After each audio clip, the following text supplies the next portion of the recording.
Welcome to episode 31 of the British Boxing Blog BBB podcast. I've got Andrew and Stephen on the line. No special guest, unfortunately, but you'll have to make do with us. Yes, just a hello everyone. Just the last minute one.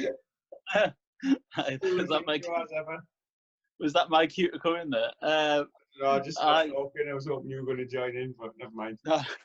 Well, we got better at that last week, not talking over each other. So we'll see how it goes this time. But as you say, we are still trying to get guests on. We're gonna, even if it's once every 2 or 3 weeks or something, got a few lined up. So, but for this week, you stuck with us two again. I think without blowing our own trumpet, we've got a couple of very interesting guests coming up in the next few episodes, hopefully. So they'll definitely be worth listening to. But Absolutely. So will tonight. We're going to dissect the matchroom card in Sheffield, Kell Brook headlining and the undercard there. Obviously, have a little chat about some of the general goings on, some upcoming fights that have been announced, and we'll see where we'll go from there. I've got some follow-up questions as well. I saw you tweet something out before. I just see if anyone took the bait, and a couple of people did, so I definitely. But thanks for listening for last week as well. By the way, we had quite a lot of listeners for just me and you talking boxing, so hopefully that continues as well. And as I said last week, just anyone wants to feel free to subscribe or share or follow us on all of the different channels, Spotify, YouTube, Apple Podcasts, and the other one, SoundCloud. Then we appreciate it more than you'll ever know. All right, then with that in mind, let's talk some boxing.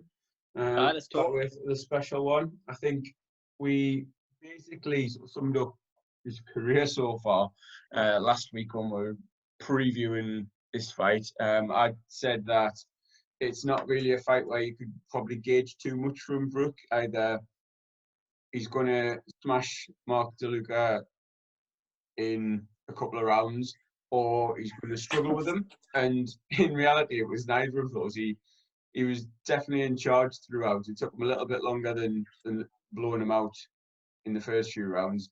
Got taken, should I say, in the second half of the fight. How do you rate his performance? How did you judge him based on Saturday night? Well, I was watching with quite a lot of concentration because I'm sure if anyone's listened to this before or followed us on Twitter for a while, then there's probably no bigger fans of the fighter of Kell Brook than me and you, really, for a long time. I know we've picked apart his career and stuff, but as for the fighter, I'm a big fan, and I watched it carefully. And for 2 rounds, I was a little concerned, and I was saying to you and a few of the other lads in the group, saying something doesn't seem a bit right here. And I think maybe I was, looking too far into it. Really, I think it was just a case of his timing was off for 1 and 2. He was out of range. He was missing with his shots, and I just thought, something doesn't look too good here. But again, maybe that's just general ring rust. I don't know. And 14 months out of the ring, Now, well, according to our casual friend, ring rust isn't a thing. Totally imaginary. The casual corner. But no, like I said that in the chat. Like, I think you can't put that down any more than like the inactivity. Yeah. Whether it was injury or whatever else, lack of motivation that's kept him out the ring for so long. Even though you can dispute just how high level DeLuca was, you don't come back in a sort of 12-round fight and have that sharpness straight away. He's probably had doubts about his ability to pace himself over the distance if it did go all 12 and just those sorts of things. But yeah, his timing initially, which is one of his main strengths, just how accurate he is with his shots, wasn't there initially, but he did sort of settle himself into it a little bit, and it was never in bother really. It was. No, he wasn't. No, you're right. In terms of the opponent, it was made to measure in that he was brave enough coming forward, very limited technically, didn't offer too much threat, and it was almost the perfect stylistic matchup for Brook to just feel himself back into it and get himself going again, maybe go through the gears, and obviously got him out there with a jab eventually. And I think it's difficult to ascertain exactly where Brook is. I think he's probably got enough left in the tank to have maybe 1 or 2 more sort of runs at a big name. Obviously, Liam Smith, the name that's been touted in the immediate aftermath. Initially, I wasn't so sure about that one. I thought, well, actually, if Brook's serious at 154, he needs to get himself in with one of the champions. But the Smith one would be a good test again of where he actually is. He's almost like a step up from DeLuca in the sense he's obviously a better boxer, but he's tough, he's durable, he'll probably last the distance. Like, I'm not saying he won't get stopped necessarily, but he can maintain a pace for 12 rounds, and he's mixed with some decent fighters, some very good fighters in his own right, and should be easily made between the matchroom fighters, and it's fairly entertaining, to be honest. My issue is, again, it'll no doubt be pay-per-view, whereas that one to me would be a brilliant, at the minute, fringe sort of world level headliner at 154. No, absolutely. You made some good points there. Very good. I think the Liam Smith, if you were managing Kell Brook and you're putting a three fight plan to him for 2020, then I think, like you've just said there, Liam Smith would be the perfect middle fight, in that you've got rid of the punch bag that was DeLuca, as you say, a real tough bugger, but limited game, but limited. Head was down, swinging away. There was no skill there really. It was just, but Liam Smith again. But then you look at it from the Liam Smith point of view. Are you still there? Yeah, I am listening. And I'm getting another call through on my mobile, and I was thinking, who the hell is that? And I was just wondering, I cut you off. But anyway, I'll ignore that. Liam Smith is Liam Smith's probably got world title aspirations of his own. You know what I mean? But definitely again, has, yeah. It could be, you're talking to people who are probably at similar stages, that they might be coming towards the end of the career. They want one more run at it, and they probably want the money as well. And I think it's a fight that I quite like the sound of it as well, because, like you say, Liam Williams is no mug. He's beat Liam Williams twice. Now there's Liam Smith. No, sorry, Liam Smith. He's beat Liam Williams twice, and he has got some names on there, and I think it makes sense. I think you would know a lot more about Brook and see what he's got left with that fight. I think that works both ways. Like, neither of them are shocked from what we've seen. They've still got enough left in the tank, but as you say, they're sort of nearer to the end of their career than they are their prime, probably. So yeah, it's sort of that perfect meeting ground for them almost. Like, let them crack on. So you still got it, exactly, and so then the winner can maybe stake his claim for a world title if that's what they want to do. But no, it's not one that I would have called for necessarily. But the more I've thought about it since Saturday night, and we're only on Monday now, but just over the weekend, it's sort of actually, it is stylistically, I think it'll be quite an entertaining fight as well. They both got decent power. They both, have got a significant number of stoppages on their records. So, and that's it. And like there are definitely a lot of worse fights out there, and I think, to be honest, most people I've seen would be happy with that as a next fight for Brook and for Smith. I think if that's a Saturday night fight night, like you say, I think it's a really good fight. I think neither of them have, many other options to turn to, really. Like, I'm sure they could both chance their arm, go straight to America, be the sort of, be that sort of B-side under, second side to a big fight over there. But whether they want to do that at this stage, I don't know. I know Liam Smith's done before, and as has Kell fought in America before. But I just think at this stage, like you say, I think it's perfect middle ground for both to sort of winner takes it all, and that the winner will really push on towards those big fights. And I think it makes a lot of sense. I think it makes sense for both. And I think, as you say, fingers crossed, it could be easily made. But, Liam Smith is obviously there on Saturday for a reason. He's obviously been sounded out about it. Sky made a big fuss about him being there, interviewed, halfway through the fight. They interviewed Kell about Liam Smith in the ring after the fight. You know what I mean? It's obviously, there's no one better than Sky. Oh, that's what I mean, though. It's in terms of both being matchroom, it's an easy one to make. They've already planted the seeds. They're getting the ball rolling. So you'd think that, say, for one of them having, it should be quite smooth sailing, and the press and the hype and all the build up and the coverage. They're both matchroom there. They're both going to be on Sky. They're going to get good exposure from it, and probably get fairly well paid as well. So yeah, go for it, I say. Well, I was pleased to see him back. Just to sum him up, I was really pleased to see him back. And I listened to an interview with him that was broadcast on the Toe to Toe podcast last week, and he seems like a man that, like, he was sort of, he knows now that he's in that last chance saloon, and he was basically begging. He was like saying, like, I need one more chance. Just give me one more chance, and I'll show everyone what I've got. And sometimes you never thought Kell Brook had that urgency. You know, there was all sorts of rumours that he used to blow, you know, you seen him, he used to blow up between fights, and he was just maybe didn't live the life. But I know you can only read so much in interviews, but it does seem like he's got his head screwed on now, and I think it'd be a good sort of ending to his career if he really gives it one more go.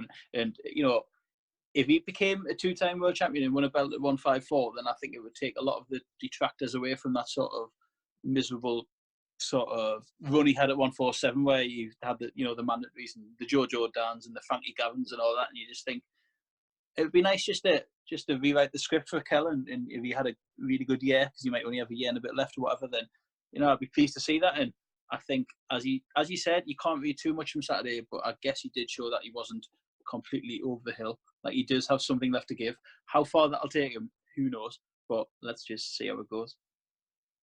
All right, spot on, and we'll see how the rest of the show went as well. Anything on the undercard catch your eye in particular? I sat and watched a fair bit of it, to be honest, from the Facebook sort of prelims, for want of a UFC phrase. But I watched everything. For me, I think the main winner of the night has to be Kid Galahad. I think just because he was coming off the back of that Warrington loss, and it was a dour loss, and you know, there's no appetite. I know, as much as he keeps talking about it, no one wants to see Warrington Galahad too. Do you know what I mean? But I just think he had to bounce back, and it was could happen, though. Could happen. Mandatory for the IBF again. It could happen. Whether Warrington wants any part of that, I'm not too sure they would go down that route again, to be honest with you. I think he's more likely to vacate, maybe, but I don't know. I just think he bounced back really well, and Kid Galahad's Kid Galahad. He's a bit of a spoiler. The forearms are going in, the elbows are going in. You know, but he was dominant on Saturday against an opponent that many people thought would come over here and cause a few problems. You know, he's a tough man. He'd been in with some good people. You know, pushed King Tug quite a long distance and stuff, and got some good wins on his record and that. And for whatever reason, Moreira just couldn't get into the fight, and then was basically, he was on it. It was turning into a bit of a beating towards the end, and it was sort of, I guess, concussive punches rather than like he was battering them. But it was just a lot of punches, and Galahad was really dominant from the off, and I think that was like possibly the win of his career. Really, I think it was a really good name on the record, and just someone that had a real good way to get the Warrington defeat out of his system and bounce back from that. And I think, you know, you summed it up on Twitter the other day, on our Twitter, when you said, like, basically, you don't have to find him entertaining, but he's bloody good at what he does. And he's shown on Saturday that he's, as you say, like him or not, like his style or not, he's a world level contender, absolutely. And I think that result sort of compounds that, definitely. Yeah, I think apart from having that explosive sort of one-punch power, he is a very complete boxer. And I can see why even someone who would openly admit I do appreciate the technical side of boxing, I'd find it hard, because you know that his fights are going to go pretty much the distance, or they're going to go into the later rounds, and you're sort of watching thinking you wanted to step it up, but he did that over the course of the fight. And as you say, it was fairly one-sided in the end. It was a bit nip and tuck, and it sounds silly because, like, Galahad was never in bother. He was winning most of the rounds, if not all of them. He was never out of control of the fight, but because he doesn't tend to throw that much, he's not you come forward and let his hands go recklessly type of fighter. You may be watching him thinking, okay, could you do more offensively? Could you put it on him a bit? But in his own way, with his, as you say, hard enough, accurate shots, he did that. And obviously, like, Moreira had enough by, you know, the Poise corner had enough. It was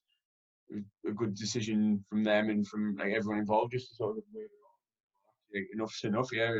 It's only going one way. That's it. Yeah, go on.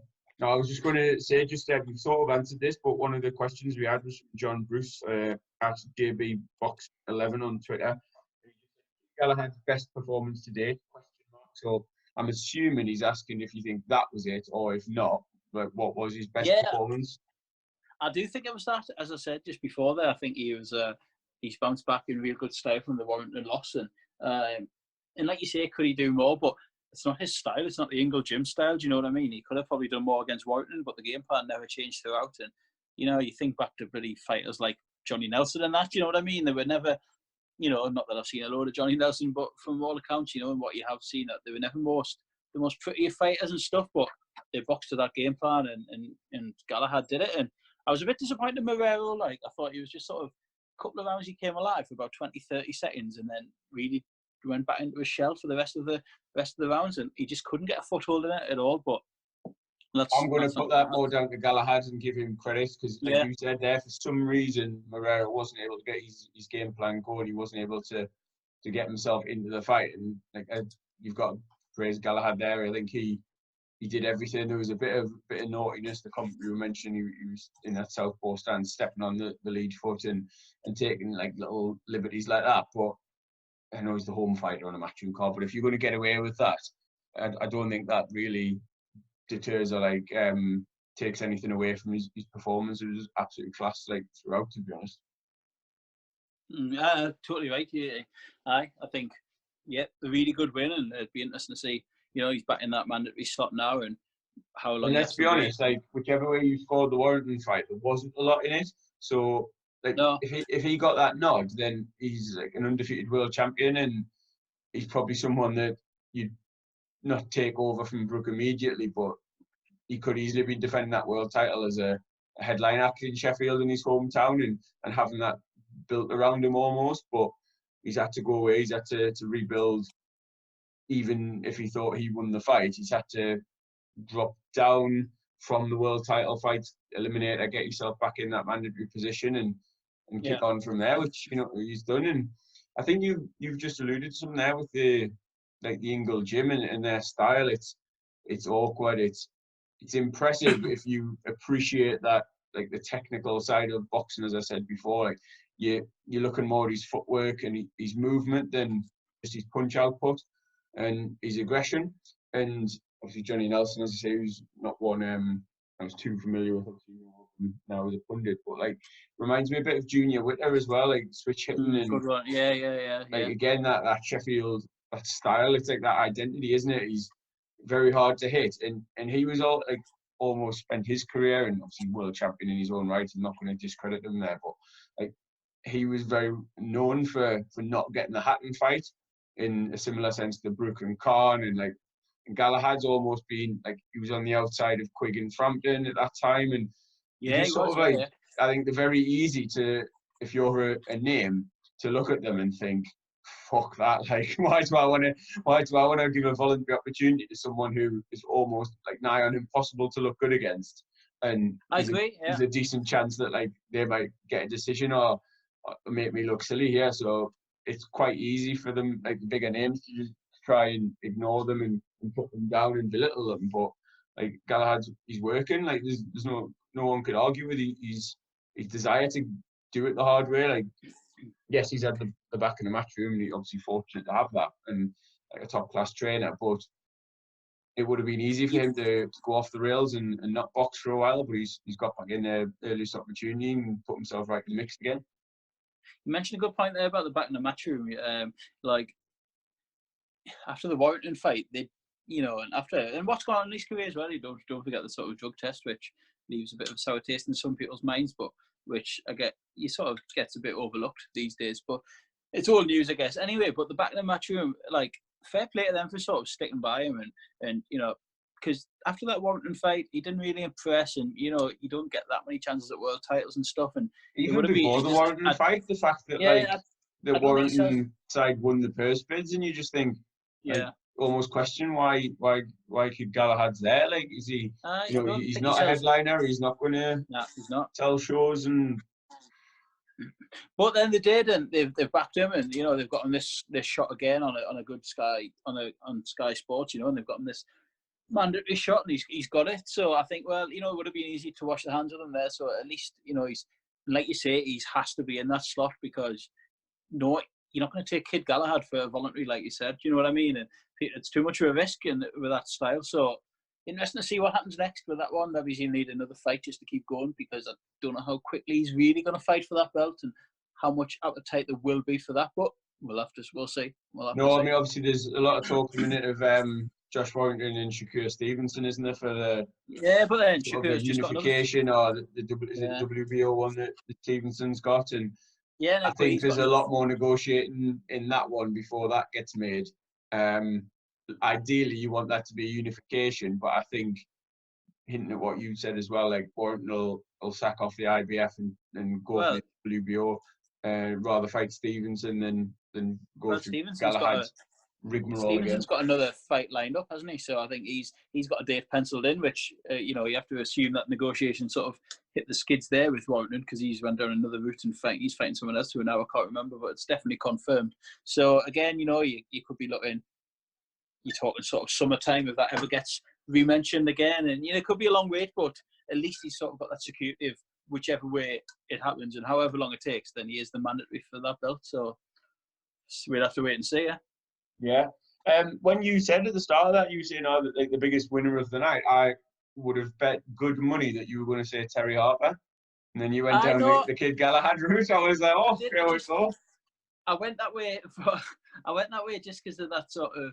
Just, I think it sort of enhanced his reputation and like enhanced that and really got rid of that Warrington defeat. And I think he came out of that night on Saturday like with a real good win on his record, and you know, a stoppage win, which I know he doesn't get too many. And I just thought he came out of it doing his reputation no harm at all. Whereas if you know, at least he got the stoppage, and if he'd bored you to death for 12 rounds again, people might have thought, oh God, what is this kid? You know, what is this guy? And I think he's came out of it looking well on Saturday night. But that wasn't to detract from Terry Harper, which is an amazing story, really. And you know, I don't want to sound ignorant here, but like women's boxing, it's hard to keep a track of because there's not that many of them. So, you know, and if you're not from that region, like obviously here we know April Hunter up here, do you know what I mean?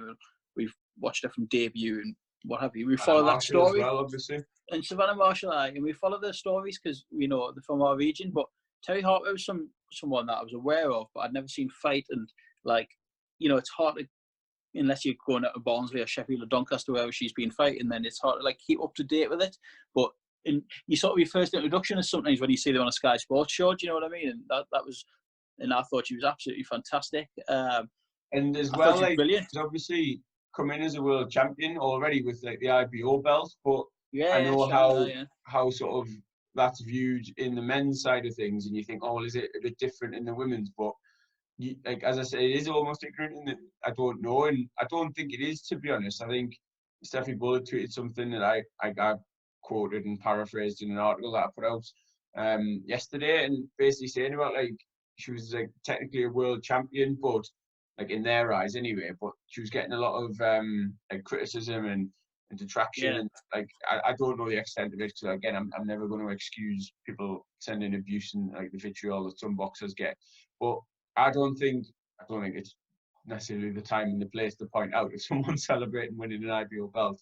You're guaranteed that people will be trolling and pointing out that the IBO is not a genuine world title. Well, that's it. The Big Four, etc. But like, her performance over a long-time champion was sensational, and she's obviously now legit, like the WBC belt, legit world champion. And after only 10 fights or so, it's as you say, it's a brilliant story, and it's just sort of shown that like she's gone through that small hole side of things and winning in Yorkshire around that central area, and this was her chance now. And you saw the support and the backing she got, and like obviously in Sheffield, like, again in Yorkshire for her, but she's almost like announced herself to the national audience with that performance, and like again, absolute dominant performance, completely knocked down in there, and like well on top, well deserved the win. And just like she's only early 20s, and you just think, right, like she's another one now that hopefully can help the women's game kick on, and it'll give, or arguably it won't be her that reaps the rewards of it in terms of the legacy. It'll be the ones that are inspired by her that come up and get into boxing because of the likes of her and Katie Taylor, and that'll be what helps the women's side of things grow, I think, over the next 10 to 20 years. Like you say, like, and to put a chief support as well is a big statement of intent from Matchroom, and a big, like, you know, the faith they've got in her as well. They could have kept Galahad. I know obviously Dominic Ingle has to be back and forth, but like to put her on before Kell Brook, you know, and it was just, she was great. She was absolutely fantastic. And like I listed yesterday, I put a tweet out yesterday, and I just said, like, to be fair to like Matchroom and that, and like I know I said like they get a lot of stick because of the YouTubers, and rightly so. But the women's boxing is an area that they've been at the forefront of, you know, and obviously led by Katie Taylor, who's now a superstar in her own right. You know what I mean? And like you said, that lineage you can sort of trace it down, and then you've got your Terry Harpers and your Savannah Marshall's gonna. It's not really for me to confirm, but she's gonna have a big fight on the Newcastle show on the 4th of April. You know, world title fighter, we believe. So that's her. You know, you've got the brigade like under that lot, like April Hunter and that. Then Adam Booth's got a new female fighter debut in the end of March. Like there's loads. I know I've missed some there. Chantal Cameron. You can sort of list them off your tongue now, which in the 5 year, like if you asked me to name 5 women boxers 5 years ago, I wouldn't have when we first started British Boxing Blog, I wouldn't have had a clue. But because of the coverage they're getting now, from it seems like from Matchroom more. I know Frank Warren flirted with the Nicola Adams one, which sort of petered out, and I know she won a world title, but you know what I mean. It just never really caught fire, that one. But the Matchroom side of things really has with the female boxing, and like the names are coming through now, and you can list a good name of them. Do you know what I mean? And I think that's part of it, like the depth. It's obviously still not there at the same level of the male equivalent. Like as you just sort of mentioned there, you've got boxers coming through in single figures and getting themselves into world title shots, and you just think like that doesn't happen in the men's side apart from your like once in a generation talent like Lomachenko and boxers like that. But I think again, like over the next few years, the more women that get involved, that can only help the standard increase, and there'll be more of them. The divisions, the talent in the divisions will become deeper, and as well, it's almost like that sort of grumpy old men just accepting it and getting used to it. And there will be that period where it's a transition, and then at some point it'll just be acceptance, and you'll be used to seeing women on all these big cards. And I think so. Just sort of, as I say, like getting used to it sounds a bit basic, but it is just having like it's not there as a sort of shock factor or a novelty anymore. It's actually like you think, oh well, actually, like you know, they're doing the business, they are at a good standard, and they'll get that respect. That's it. And we've obviously, as I mentioned there, we've got a female boxer in the northeast, April Hunter as well, and you know I think she's only had 2 fights so far, but we've been there for both, and it is just. You know, she's training with a lads, she's sparring with the lads. Do you know what I mean? And I heard Peter Fury the other day on the podcast, Sky podcast, just saying like Savannah's like bashing up. She can't spar with women, like because she's too strong for them. Like, and she's bashing up a lot of men in the gym and that. And like, you know, they're training alongside the men, and as you say, they'll be on shows alongside male boxers, and it's like you say, people are getting used to it. But I know I certainly have, and I really enjoyed Saturdays, and like. It will become the norm where you probably have females on most cards. Do you know what I mean? Like Shannon Courtney down in London. There's a lot of them now that are coming through and who are getting the slots on the telly and that. And it's good on them. And you know, like you say, there's exciting times ahead. But Terry Harper was fantastic on Saturday, and it's a great story for Steffi Bull as well. You can see how emotional he was in the ring after doing the interview and that, and to you know like. That story, she used to work in a chippy and all this, and that real feel-good sort of Rocky type story of from rags to riches and to the pinnacle of the sport within 10 fights, like you said, was incredible, really, for a normal little lass from Yorkshire and that, and for Steffi Bull to be there by her side and putting faith in her and banging the drums, telling everyone she'll be a world champion, then to do it was incredible and quite emotional. Actually, it was really good, really nice moment. All right, and then like a couple of other decent bouts on the card, like we said sort of beforehand, that it wasn't. Do you want to talk about Dave Allen, because that story seems to be gathering a bit of pace today, and for anyone that's not. Questions. Andy Otto on Instagram actually messaged us just to give a bit of backstory for anyone who has been under a rock this weekend and has missed that one. Dave Allen was boxing a scheduled 6-rounder against Dorian Darkfruit Dart, which has to be either the best or worst nickname in boxing, depending on which way you come at that one. But like our friends had seen pictures of him on social media posting like his breakfast, which was one of the biggest fry-ups I've ever seen.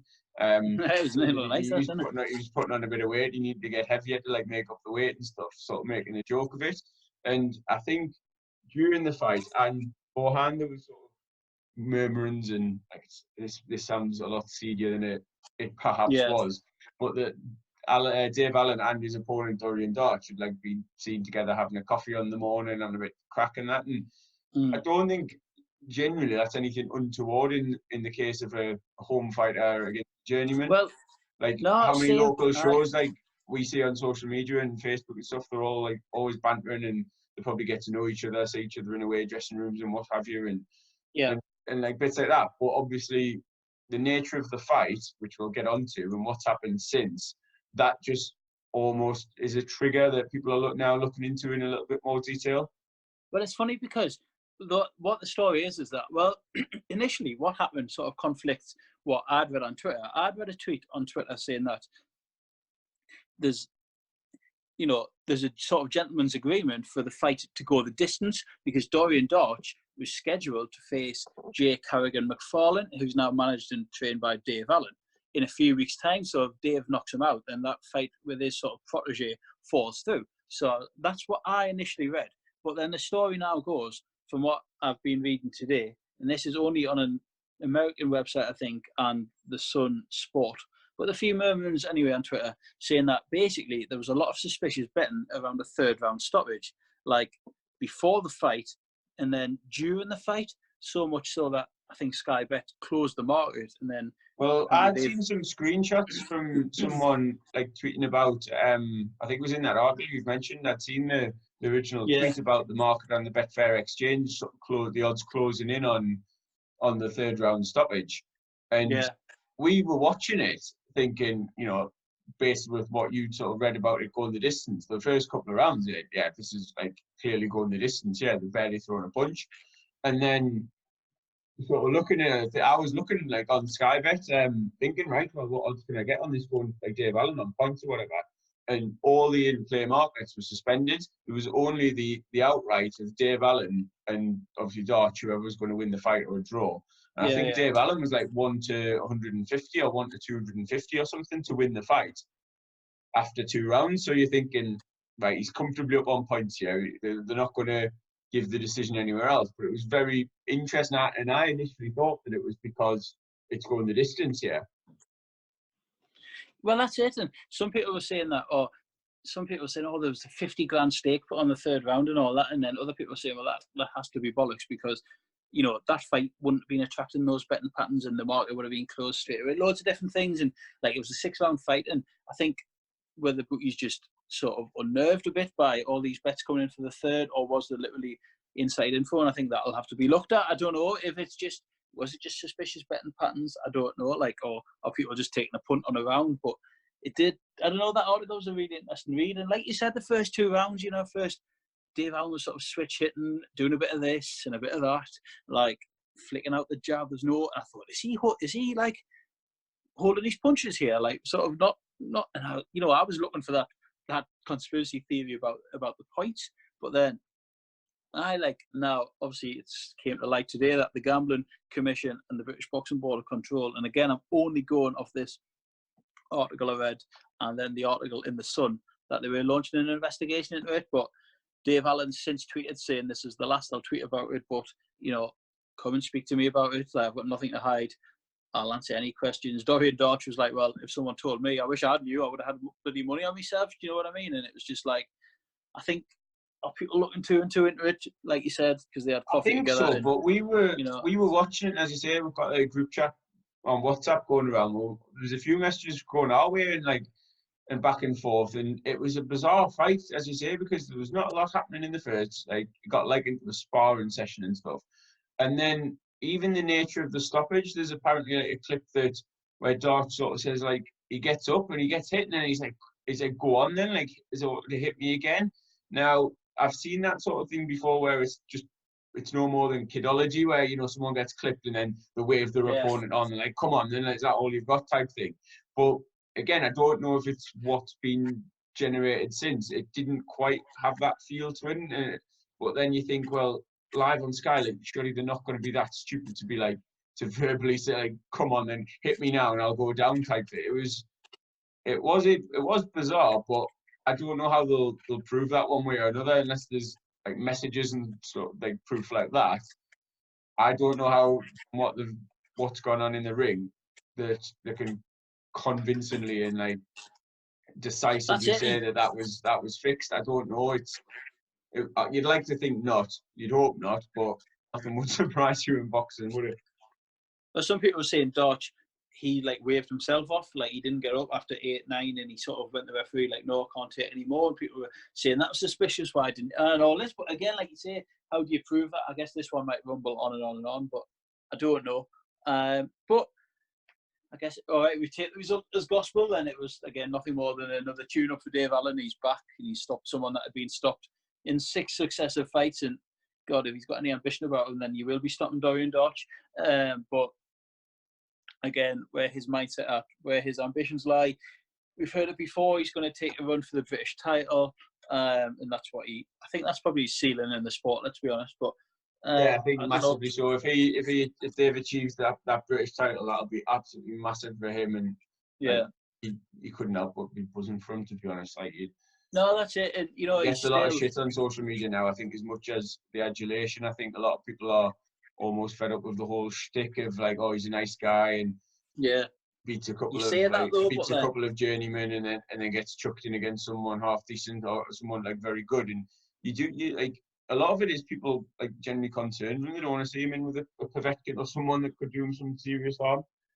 no, you don't know. But like he is a sort of it's weird. Like I said last week about this sort of minor celebrity thing, and he's definitely a sort of bit of a star because of the whole matchroom thing and that everyday man banter that he's got on Twitter. And you know, we've mentioned this loads about him in the past that he's put himself in this position. He's taught himself up, and you know, he's really stood out from the rest of like robotic type boxers just by having a bit of banter and a bit something about him, a bit humour in that. And like you said, Saturday there was a lot of people in that arena singing his name, and he's still quite popular. Remember we watched him in Newcastle, and Newcastle Arena was singing "There's Only One Dave Allen," and he said that was one of the best nights of his life. Do you know what I mean? And like there is a lot of love out there for him as well, but I think that also manifests itself in the way that people don't want to see him get hurt. And I think after the David Price fight, people are sort of willing him to consider his future. He obviously has done. He's took a while off. He's back.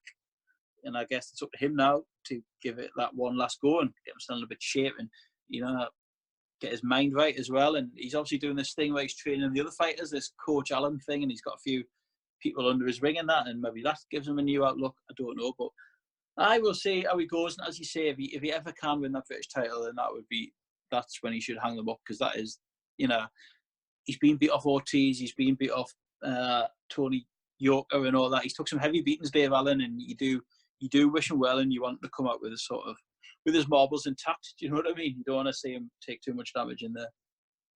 Oh, of course. On that note, with like going off on a slight tangent, but down a similar route, a couple more questions. So we've got a question from Danny Cassius Connor. It's not actually a question, but he said, let's talk about ticket sales and if promoters should be mainly responsible for selling the tickets and not the fighters. Promoters, in inverted commas, shouldn't be called promoters. They should be called event organisers. I've seen this question. Then Kieran Gethin has put like little preachy hands, like praising that point. So they're two boxers who've sort of worked their way up to a certain level. Kieran's obviously got a fight coming up against Darren Surtees in Cardiff, Darren Richardson. I wouldn't mind that, me. That'll be a tasty one. We'll talk about that when we get to Kieran's question later on. But like, yeah, that sort of thing. And we have touched on this at the small hall level and the model of the small hall show. Again, for listeners who maybe aren't too familiar with it, they see the big side of things and the glitz and the glamour, and they're maybe not really aware of how it actually works. So, say for example, you've got a prospect, he's maybe 2-3-0, he's beat some journeymen on some of your home shows. What do you as the promoter do for him? Like, what do you think the promoter's role is? Well, I don't know. That's a good point. And like, this has been the model since day one. And like, so when I seen that question from Danny Connor, I thought, oh, like he's turned this on his head. And I guess it's a status quo, isn't it? Do you know what I mean? Boxers sell tickets.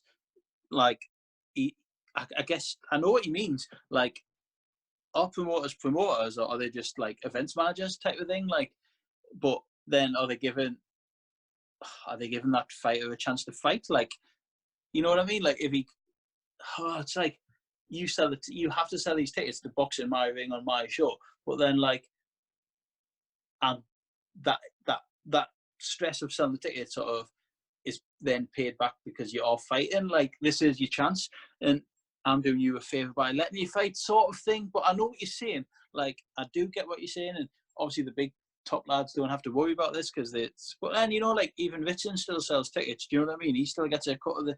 Joe going through Laws his posted, didn't he? Like saying he's one day off of the week. He spent like a 10-hour shift essentially going around and dropping off tickets that he'd sold for his next fight, and the next day he's back in the gym. And like from the boxer's point of view, you've got to feel for them because we've heard countless tales of, as I say, sort of home fighters basically paying for their opponent, then paying like into the pot of what the sort of the home boxers will get and getting their share of it based on how many tickets they've sold. And obviously they've got to sell a certain amount of tickets to get on to feature on the card.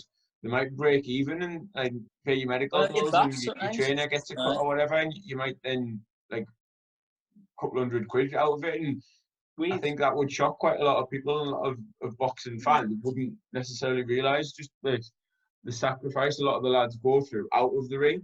Now we've seen it all up here in the past, and obviously we're lucky that in a way that we've got like Jaffers and Steve Wraith and that who give the fighters the opportunities and that. But we've seen shows fall through. We've seen other promotional companies come to the Northeast and not naming any names, but with an absolute shitstorms up here. Do you know what I mean? Messing people around with tickets and fighters and fights falling through and whole shows getting called off and just a load of last minute pull outs and 3-fight shows and all this. And we've seen everything. We've seen fighters fall off cards. We've seen whole shows collapse. And like we've banged the drum for years. I think obviously because we live on the Northeast and we're close to the scene up here, and which can sometimes feel like a bit of a boxing backwater at times. Do you know what I mean? No, but this model exists all over the country, doesn't it? It does. These lads here, I've got one from like Wales, one from down south, and it's that same model all over the place. And it's fascinating. It is.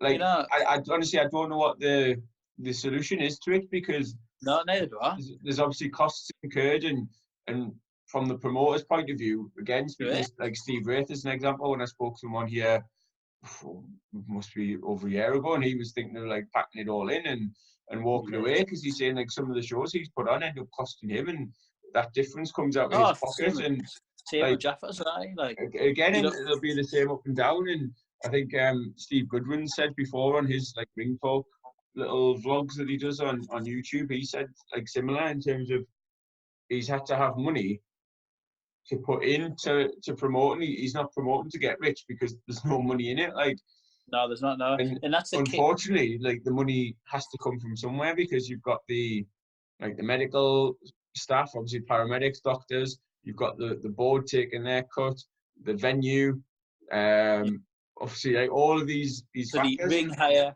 the money has to come from somewhere. Referee, medics, there's loads, and I guess that's why you need good sponsors. And I'm saying, like, look at the Summer Rumble, at least that has sponsors. But again, like, you heard stories there about like opponents driving up last minute, and it must be an absolute nightmare. But I don't know what the solution is, because it's shit, because like sometimes it's not about how good you are, it's about how many tickets you sell, and it turns boxing, rightly or wrongly, into a bit of a popularity contest at times. We saw many good lads sort of fall by the wayside because they can't shift enough tickets and just jack it in. You know what I mean? The ever-changing go on the road and try and earn more money, losing. And you think how's that a level playing field? Because it's just no, it's not. And some don't even do that. They walk away from the sport altogether. And you think, like, look at since 5 years ago, since we started doing this, look how the cycle of Northeast boxers has just changed completely. Like, there's a whole new breed now, and they've all got the little battles to try and sell tickets. And I don't know what the answer is. I know what,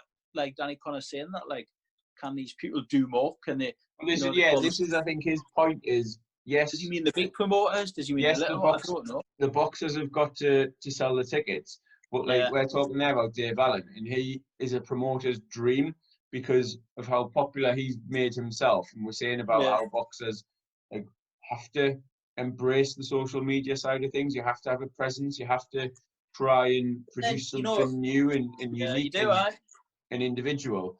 But then, like, is that the promoter's job? Should the promoter be helping with that? Like, maybe helping make little documentaries and things and getting Well, I media don't know. involved?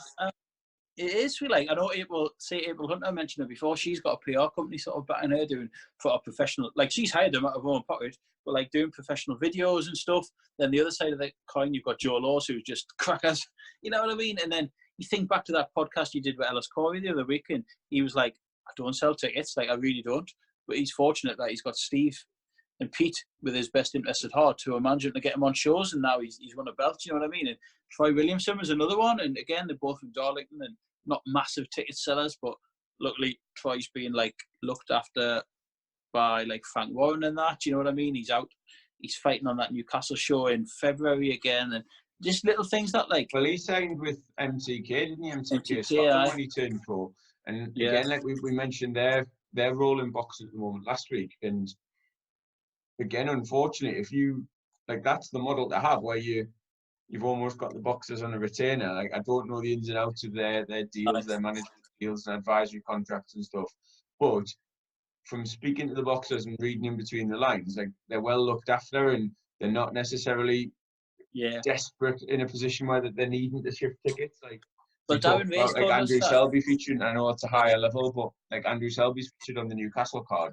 No pressure on him whatsoever to sell tickets. He's just there to box and to get himself out and in a few weeks like we've got. But unfortunately, I was going to say not all, but very few of the promoters, even the top ones, like have an infinite pot of money that they can just dip into. And like I'd love to have the wages to be like to like support local boxers and say, right, there's like 30 grand a year, like I'd love to just train, just crack on, like, and we'll put shows on YouTube. It doesn't matter how many tickets we sell. Like we'll build your profile, we'll get you national, we'll get you a Northern Area title, and go from there. Like I would absolutely love to do that, but it's not realistic. It's not going to happen, is it? We've looked into it before. We message boxes about like logos on shorts and blah blah blah. Yeah, looking into trying to get involved with the sponsorship thing. It's just like we can't afford it. You know what I mean? We don't really make anything from this. So you know, at this point, like if anything, we can do with a sponsor. But like you know, it is a funny one. Like you said there about in a couple of weeks at that Newcastle show, Lee Reeves is fighting on the show, who trains out of the Ingle gym, and he's been fighting in Canada. He's Irish and all this, and it's like he's got no affiliation with Newcastle, but he's lucky enough to be backed by promotions that can get him fight dates. And you know, that's not me crawling after MTK, but you can tell that it does help people. Like Darren Ray's mentioned this before, local fighter from up here, just saying he can get on whichever show he really wants without worrying about tickets. Do you know what I mean? Like smaller shows. Do you know what I mean? So it's difficult. It is, and this is the norm, and this will probably continue.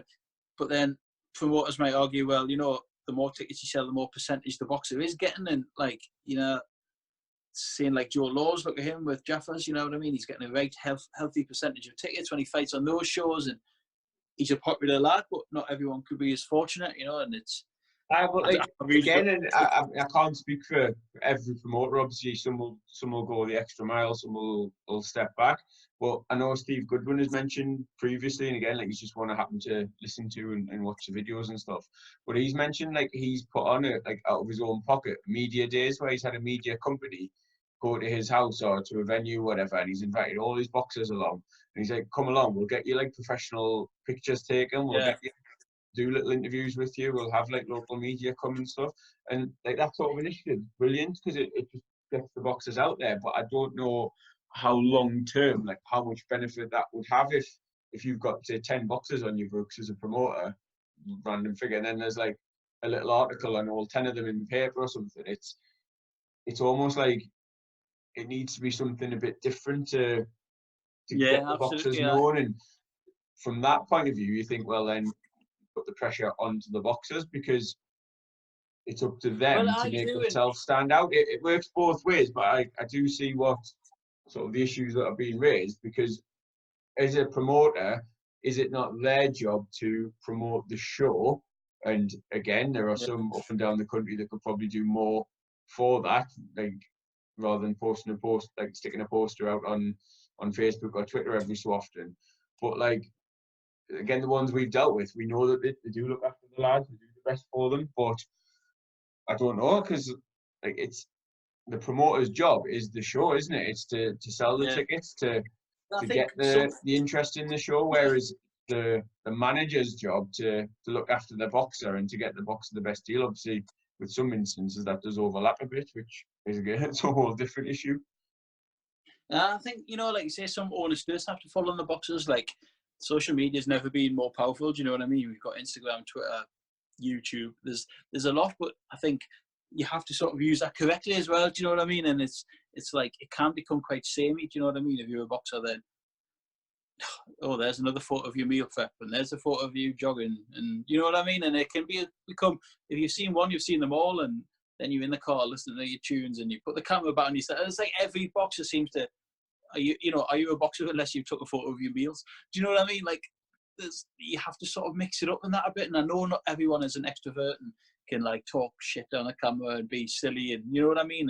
But there has to be some, like, you have to show people what you're about and what you're after, and you know what you've got to offer, and you know, try and sell yourself as a person, I guess. And whether that's right or wrong, whether that is ended up in some popularity contest territory, I don't know. But you do, I guess, have to try and stand out, or be blessed with a large following from quite a small place and a good group of mates who really just get behind you regardless. But I'm sorry, because I haven't really answered these questions. I sort of feel like I've skirted around the whole issue about ticket sales. But I think that's part of the issue. I don't think there's one answer to it, because no, there's not. No, because it's been the status quo, as you said, for so long.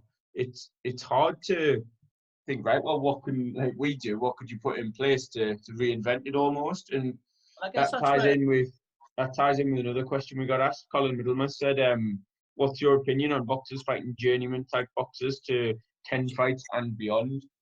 Just before I answer that, I think a lot of other, just going back off that, just to finish that one more segment, like, this is where sites like us come in handy, and there's probably about 1 million of us in this country, like probably hundreds of similar boxing type of sites where, you know, like, just reach out to people like us and other ones, and you know, similar sites to us, and we speak to anyone if you've got the time. We'll either get on the phone, or we'll come see you, depending on where you are, or we'll do a written interview with you. Do you know what I mean? Like, use media websites like us and others like us to sort of spread the word. Do you know what I mean? People will be always grateful to talk to you, and like, we'll talk to anyone from, like, you know, world champions to 1-0 prospect from Halifax. Do you know what I mean?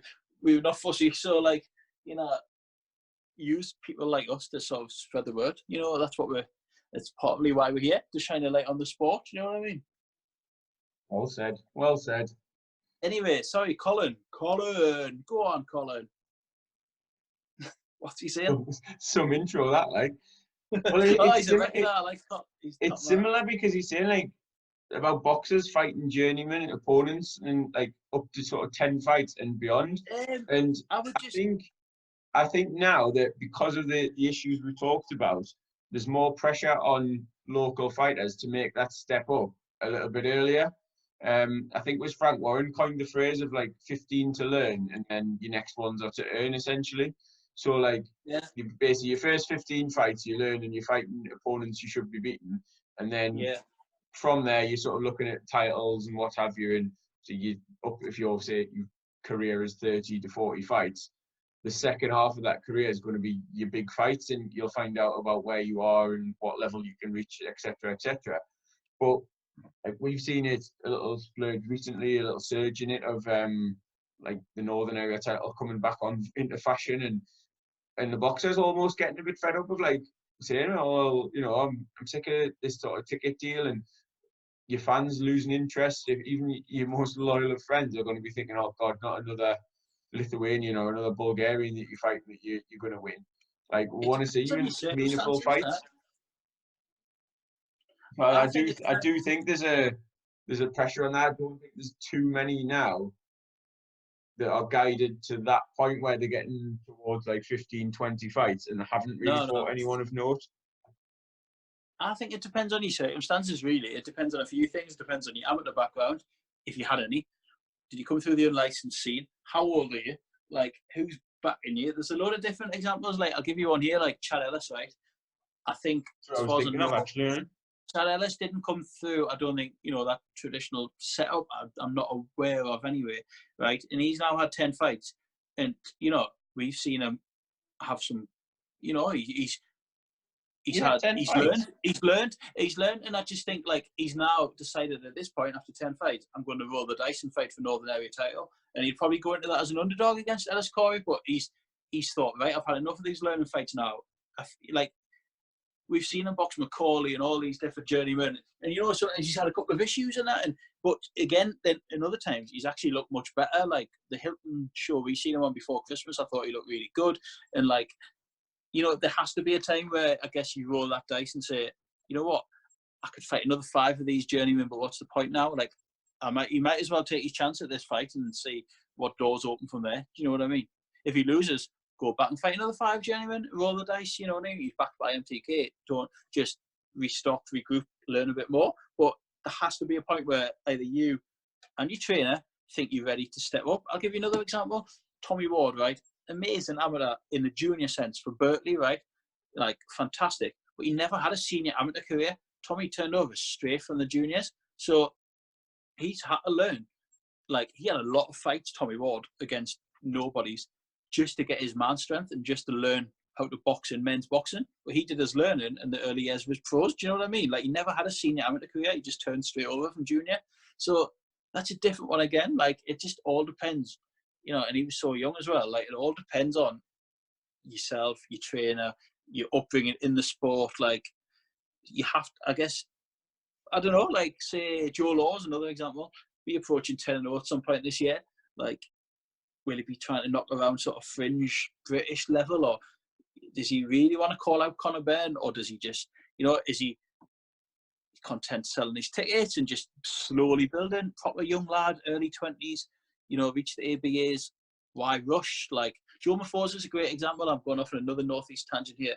Like, listen to what Imran said about him on your podcast the other week. They've turned down the Sonny Edwards fight 3 times. Like, because why they don't want to rush Joe? Because it doesn't. Why rush his development? Like, you only get one shot of this. Why rush things when you can still work on things? Like, loads of examples, isn't it? Do you know what I mean? You have to, and that's why I think guidance comes into it, because you have to have that sort of, that trainer looking out for you.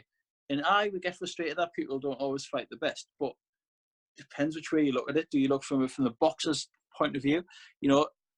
Should they rush just to keep people quiet, or do they just take that 1, 2, 3 more fights just to sort of keep learning?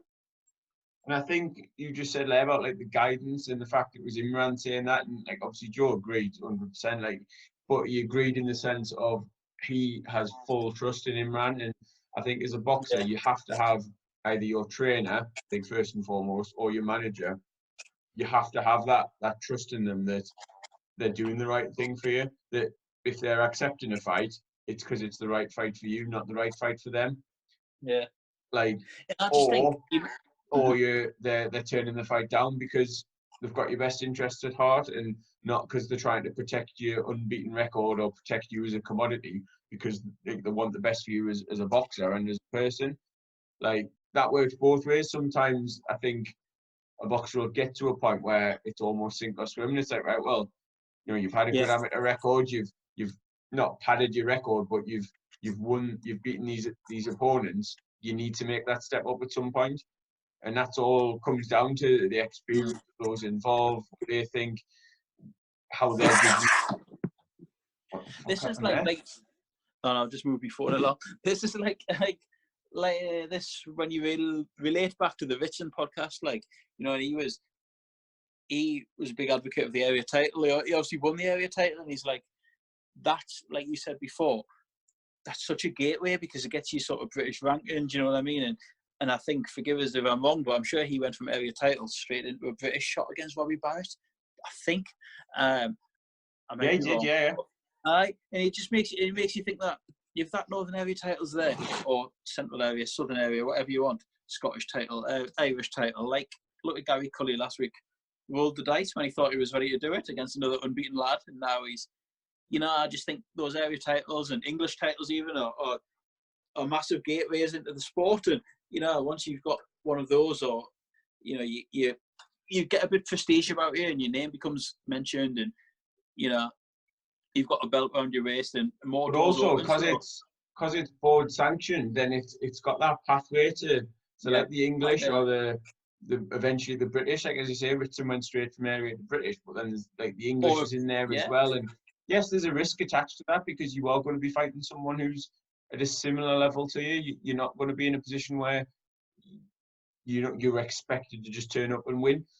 You'll have to put in a performance, but then surely they're the types of fights that make you as a boxer. And again, if your trainer and everyone around you thinks that you're ready for that and they're willing to put to back you, then like most boxers will be willing to back themselves at 100%. Like they'd back themselves, I think, most of the time, even if their trainer or whatever, they're the ones who are going to be holding them back and obviously unleashing them like when they're ready.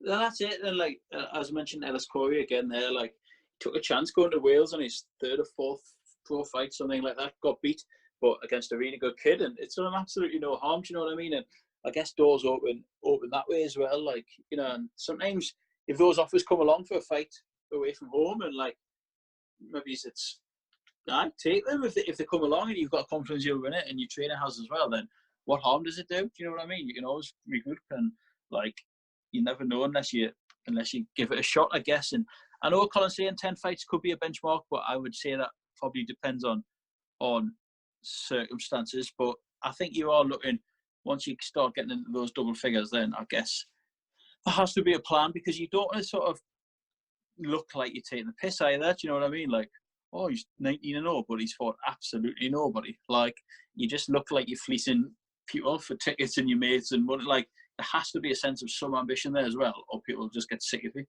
Oh, he's 19-0, but who's he fought? Like, you know what I mean? Like, you have to show people that there's a progression. I think there as well, if you get to that sort of level, then you are going to be in a position where you're probably going to be getting like an English title eliminator or something, or even a British at that point. Like, yeah, definitely. You might then get pushed rather than jumping into the opportunity. Absolutely. But it's a good question. That I enjoyed that one, because it just shines a light.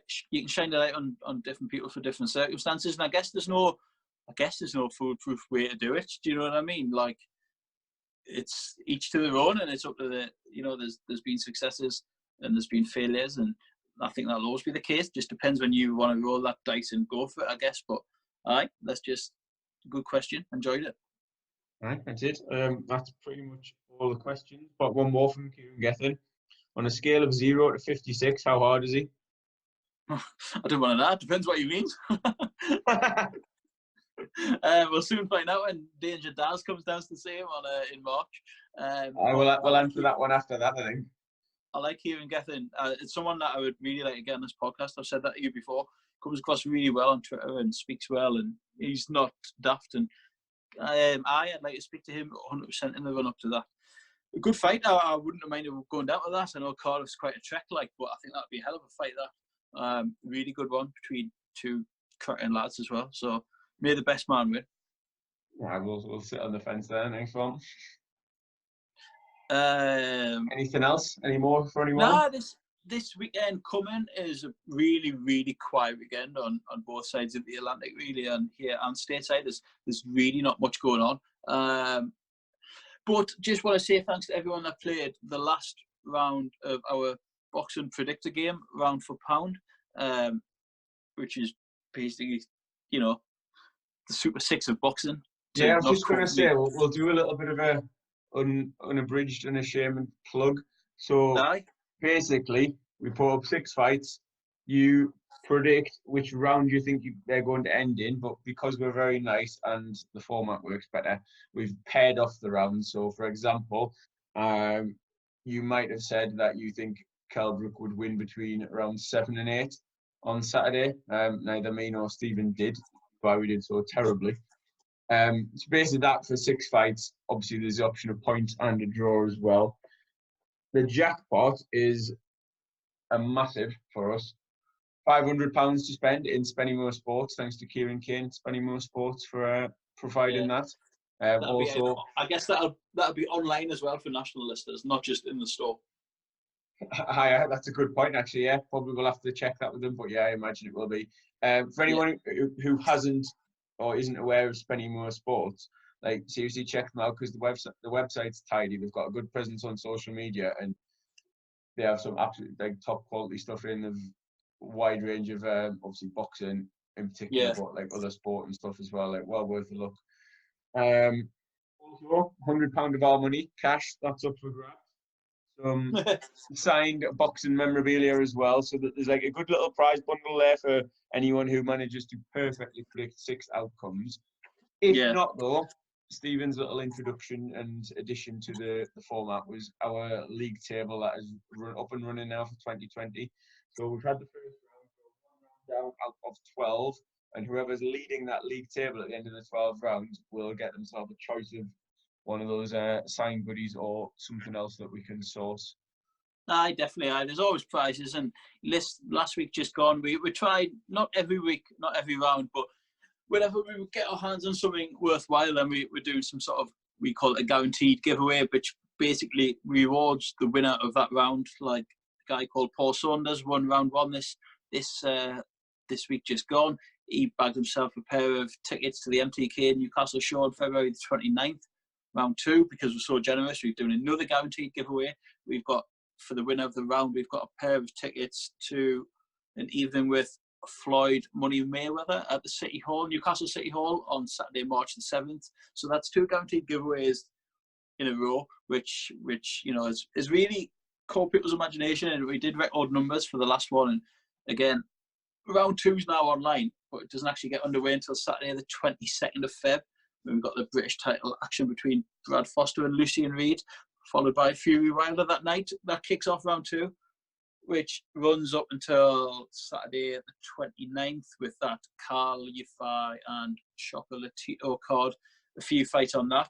And then, the winner will be announced that Sunday for the Mayweather night the following Saturday. So we do our best with our budget to reward people and really make it interesting and insightful and stuff, and you know, try and get people playing. And I think it's the engagement thing that's sort of caught us the most with it. It's really enjoyable for us to put something on that boxing fans genuinely like, and we were joking there about being the Super Six of boxing, but someone did actually say that. Well, that's it. So we're quoting it in all the reviews. I mean, that was one of our inspirations. We've done a lot of football predictors and stuff over the years, but there's been a bit of a gap for the boxing one. So we've looked into a variety of ways to get it together, and this is sort of the cheapest, most manageable way for us to be doing it at the moment. But we do actually have a couple of meetings over the next few weeks to hopefully get it improved and a bit more user friendly. But it's only the beginning for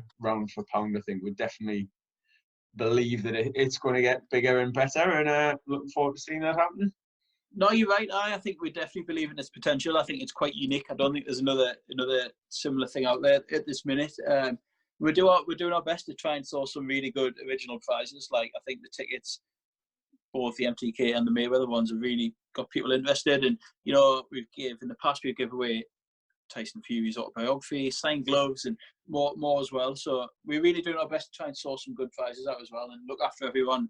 Like you say, it's really good for banter as well. It creates a lot of fun on social media, and we've got some loyal players as well, which we really appreciate, and just keep spreading the word. We appreciate it a lot.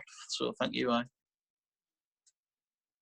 Sweet. That's about it. I think so. There was recent announcement this weekend of an upcoming fight O2 London. Josh Pretty Boy Kelly taking on David Avanesyan for the European welterweight title.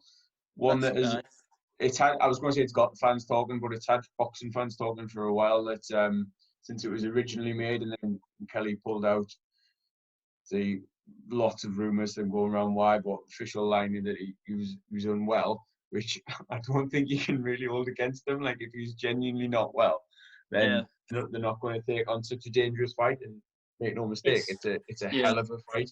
Like, he's going to have to be his absolute best.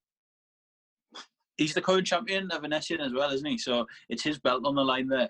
Like, 100%, yeah. Like, he's legit European level at very least. Like, if he beats Josh Kelly, then he's going on to challenge for a world title, no doubt. He's had. I think it's it's a funny one because I know a few people seem surprised that Avanesyan's opened up the bookies' favourite for that, and I think that's the surprises came because not many people really know who he is. Like, I don't know if our friends, for an example, might be too familiar with him. Like, a lot of people know Josh Kelly because he's a Sky Sports fighter and he's the matchroom fighter. But I think it's a hell of a fight, me. And if you want us to give you a winner now, I would probably go for David Avanesyan. I think you might be all wrong for Kelly. I don't know, but I think it's a hell of a fight. I love it when we disagree. I absolutely love it. Are you going for Kelly? 100%. Wow. I said to you, didn't I? Message you saying I'm going to put my neck on the line. I'm going to put it out there. Like I think that I can see why Avanesyan's the favourite because of recent form and the momentum he's bringing in. The 2 stoppage wins over Kerman Lefaraga, who did number on, was it Frankie Gavin and Bradley Skeet in successive fights? And then so I can see that, and I know what people are saying in that aggression's gonna, like, Kelly's gonna be under pressure like he's never been before. I agree with all of that, but I just think this is going to be like he's coming out party. This is going to be his fight where I think he'll have to be at his very best. But I think the threat and the whole occasion of it, I think it'll bring it out of him. I think when we've seen him, he's always looked good. He's always looked in control, and he's almost looked bored at times where he's boxing down to the level. And I know a lot of boxers use that as an excuse and sort of say, oh, the better the fighter I'm in with, the better I'll be and all this. But I think Kelly's just sort of made for that. Just there's something about it. I think he's going to put on a clinic. And he's got Adam Booth in his corner as well, who delivers more times than not on these big fight nights for his fighter. And knowing him, he'll have a meticulous game plan as well for that. They've had a long time now. Both sides have had quite a while to prepare for this. It's been in the works for some time. Whether it was really meant to headline the O2 on the 28th of March, I have my doubts, but it is. So, it's a decent little end of March for Matchroom that, you've got Quick Cowell in March as well. You've now got that. It's getting a bit of momentum going. I'll be at the Sage in Gateshead on Wednesday for the Lewis Ritson press conference to announce his next opponent for his Newcastle Fight Night, 4th of April. So again, that's a really solid little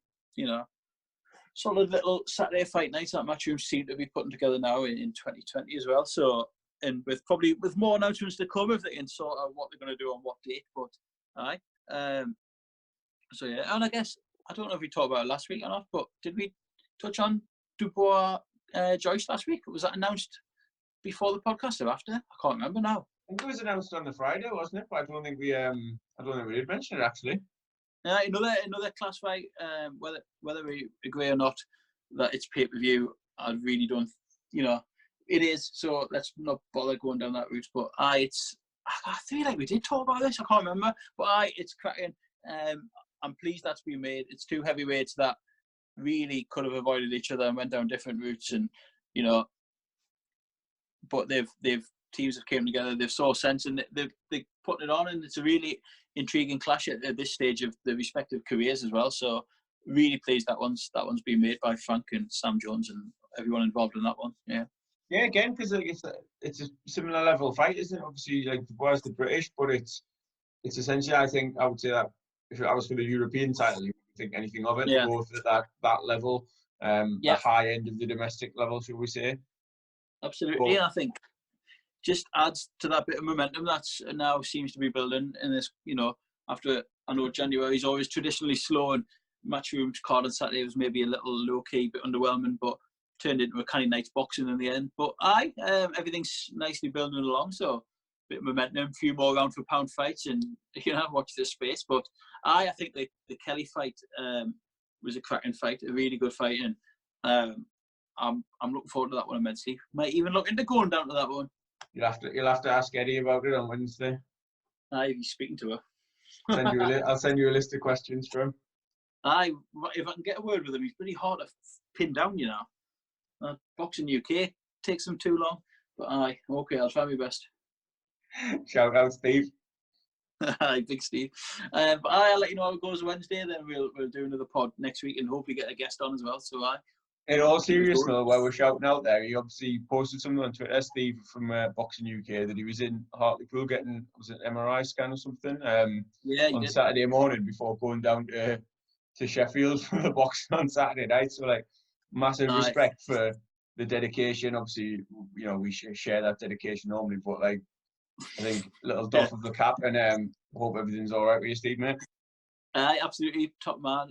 Really putting the graft in of late as well. Put us to shame on, both of us with, respective houses on Saturday night watching that card. And in hindsight, it's probably a show we should have been down to. But we'll make up for that in the next few weeks. So we've got quite a lot coming up. So, big up Steve and big up everyone else. Yeah, I think that's about it. But I think we'll end there before you just rabbit on indefinitely. Right, nice one, lad. Speak to you soon. Cheers, mate. Thank you. All right, cheers. Thanks for listening.